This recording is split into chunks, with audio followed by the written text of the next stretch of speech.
اعوذ باللہ من الشیطان الرجیم بسم اللہ الرحمن الرحیم رب اشرح لی صدری ویسر لی امری واحلل عقدۃ من لسانی یفقہوا قولی۔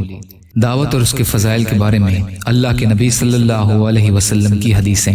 حضرت اسماء بنت ابی بکر رضی اللہ عنہا فرماتی ہیں، فتح مکہ کے دن جب رسول اللہ صلی اللہ علیہ وسلم مکہ میں داخل ہوئے اور مسجد حرام تشریف لے گئے تو حضرت ابو بکر رضی اللہ عنہ اپنے والد ابو قحافہ کا ہاتھ پکڑ کر آپ کی خدمت میں لائے۔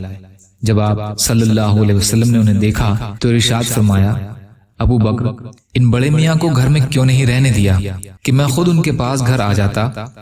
انہوں نے عرض کیا، یا رسول اللہ، ان پر زیادہ حق بنتا ہے کہ یہ آپ کے پاس چل کر آئیں بجائے اس کے کہ آپ ان کے پاس تشریف لے جائیں۔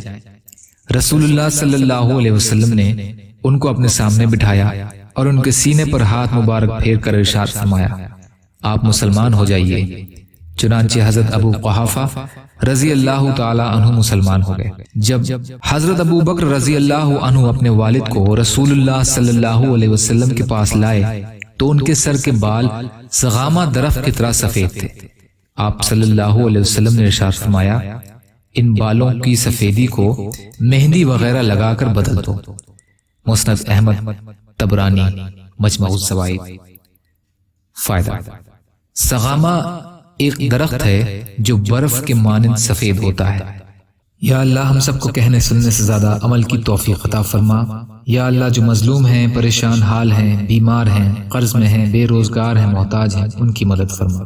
یا اللہ ہم سب کو دنیا اور آخرت کی تمام خیر عطا فرما برحمتک یا ارحم الراحمین۔